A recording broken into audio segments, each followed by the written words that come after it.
Salut les petits potes, ici Falion. Aujourd'hui on parle de l'unité 4-6 étoiles de la bannière. On en a deux. La première, Zyle, on en parle tout de suite. C'est une unité qui va être un finisher physique avec des mécaniques très spéciales. Donc faut-il pull ou pas? Moi je vais essayer de le prendre parce que je trouve la mécanique assez cool. Et je vais vous expliquer pourquoi. Déjà, alors, une unité 5-6 étoiles avec une récompense de confiance super forte. Super forte, pourquoi? Parce que c'est une unité 4 étoiles, donc c'est évidemment plus facile d'avoir sa limite, sa récompense. Mais c'est une récompense qui donne plus 36 d'attaque. C'est fort. C'est fort. Le mieux qu'on a, c'est la TM de Triche qui a 45 d'attaque. Après, il y a des casques, etc. Mais c'est au-dessus de. Avant, on avait 28 avec la TM de, je sais plus, de la récompense de je sais plus qui. Là, on passe à 36. Bon, voilà, cool quoi. En plus de ça, une résistance à la paralysie. Que demande le peuple? Très bien. Donc, n'hésitez pas si vous avez une TM, pas à farmer en priorité évidemment, mais très cool. Au niveau de l'attaque, alors c'est un attaquant, mais on voit, bon, évidemment, c'est pas une 5 étoiles native, donc elle a un peu moins d'attaque, mais par contre, elle a ses pots fixés en attaque, donc au moins, on va gagner un petit peu là-dessus.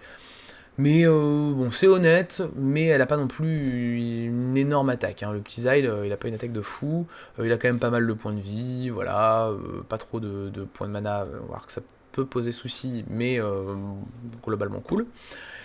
Et on va voir un peu qu'est-ce qu'il va nous faire. Alors déjà, épée et gun. Bon, ça nous limite quand même pas mal. Après ça, il peut quand même mettre pas mal d'équipements, mais épée et gun, ça limite un petit peu. Alors à quoi il va nous servir ce perso? Si on regarde un peu, bon, des dégâts à toutes les unités, ouais, des dégâts à toutes les unités, on peut faire un peu plus mal, d'accord. Il peut booster l'attaque de toute l'équipe et la magie de 80% pendant 3 tours, ok, un buffer. Et on voit qu'il a pas grand chose à part ça qui lui permet de débloquer au tour d'après 2 habilités et lui donner de la limit burst. Est-ce que ce serait un personnage à limit burst? Voyons voir. Limit burst. Pas mal. Pas mal la limit burst. 60 cristaux, c'est monstrueux, c'est énormissime.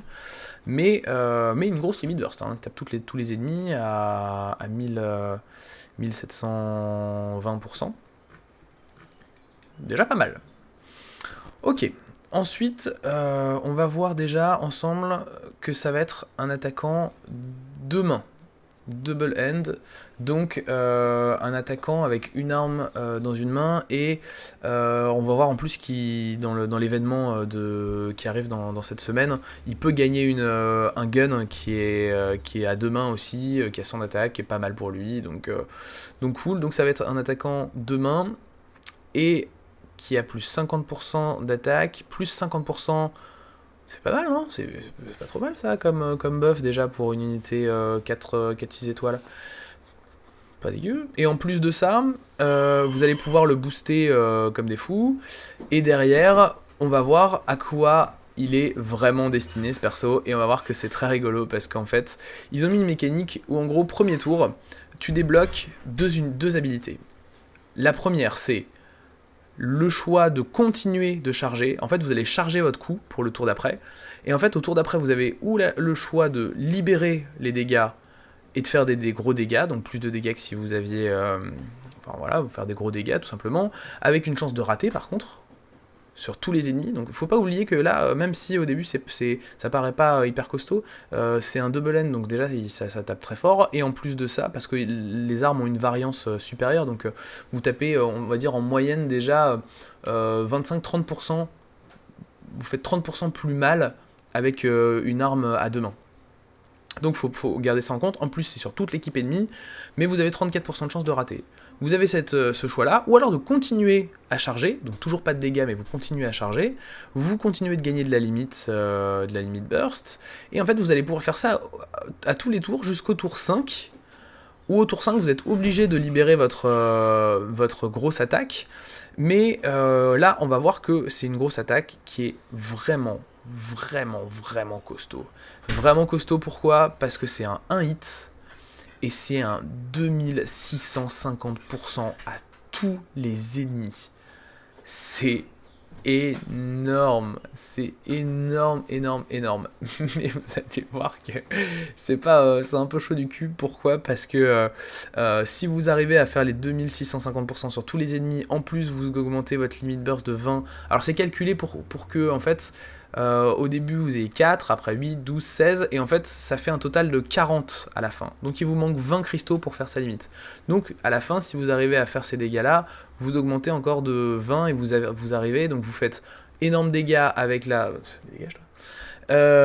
Énorme dégâts avec le sort, et derrière vous enchaînez sur la limite burst qui fait aussi énormément de dégâts. Donc c'est cool, c'est un personnage qui peut potentiellement vous faire un boss, parce que on sait qu'il y a des boss où on leur fait descendre petit à petit leur vie, un peu, et puis à la fin on veut leur mettre un gros burst pour qu'ils meurent d'un coup, notamment sur les trials à 10, où vous pouvez mettre, par exemple charger l'unité jusqu'au max, et puis après la mettre dans votre équipe de secours en dessous, et puis attendre que ce soit le moment de burst, hop, vous la remettez dans l'équipe, vous faites l'énorme dégâts, vous le finissez d'un coup, le boss. Bah voilà, vous avez un finisher top niveau qui fait d'énormes dégâts, qui est un des plus gros finishers du jeu. Gratos. Pas cher. Pas cher, pas cher. Donc pour ça, c'est hyper cool. Par contre, il y a quand même, faut quand même se méfier, hein, parce que vous avez 20% de chance de faire ça aux ennemis, mais vous avez 80% de chance de faire le même dégât à tous les alliés. Donc en fait, vous avez 80% de chance de faire péter tout le monde. Enfin, tout le monde. Vous. c'est... Alors, c'est ballsy hein, de mettre une mécanique comme ça, parce que bah ouais, vous pouvez tout exploser, mais vous pouvez surtout vous exploser la tronche. Et ça, c'est pas foufou, hein, c'est pas foufou, pas se cacher. Donc, est-ce qu'il vaut mieux attendre, parce qu'en plus, c'est des critiques, hein, donc ça tape 75% plus fort, si je me trompe pas, et 12% de chance de rater, donc là, par contre, c'est cool, vous avez 12% de chance, c'est pas énorme, vous faites 1500 de dégâts, vous avez économisé un tour. Ça vaut peut-être le coup de faire ça, mais en sachant que pour l'explosion finale, l'exploding shell, vous pouvez relancer votre application. Vous pouvez faire tenter vos combos, vos finish, ça passe pas, ça fait péter toute votre équipe, vous quittez le jeu, vous relancez et vous réessayez. Il y a un moment où ça va passer, et là vous aurez vraiment tout gagné. Après, si vous êtes un peu joueur, bon, vous faites péter, tant pis. Mais voilà, vous pouvez faire comme ça. Et donc c'est une unité qui est intéressante, c'est marrant hein, de se dire qu'on peut charger un énorme coup, etc. et faire des gros dégâts. Ça peut être vraiment cool, en plus sa limite burst fait très mal, ça tape sur tous les ennemis, donc si vous avez des boss multiples avec plusieurs unités à taper en même temps, voilà, donc un très bon finisher, un finisher risqué, un finisher un peu spécial parce qu'il met plusieurs tours à se charger, mais un bon finisher en fait, c'est vraiment une unité qui peut être intéressante. Donc voilà, et par contre il fait que ça, hein. Alors là, bon, à part boost d'attaque magie à tous les alliés, mais sinon, cacahuète, hein, il fait vraiment que ça. Donc voilà, coolos cette petite unité, mais voilà, hein, randomly, hein, c'est la RNG, c'est de la chance, si ça passe, si ça passe pas, ça passe pas. Et ça fait très mal, parce que là, je vous mens pas, 2650% à toute votre équipe, si votre unité elle est un peu boostée, vous allez imploser, hein, c'est KO direct. Donc il va falloir relancer l'application vite, parce que ce que je veux dire, vous allez instant KO pour tout le monde. Donc voilà, à moins que... non, même pas, faut pas chercher, voilà, c'est une très bonne unité pour faire ça, mais si ça marche pas, ça marche pas. Donc voilà, ensuite on va passer à Ryumi imprononçable, qui est une unité 4-6 étoiles aussi, qui va être un chanteur. Et on y passe tout de suite. Allez, je vous attends sur la prochaine vidéo.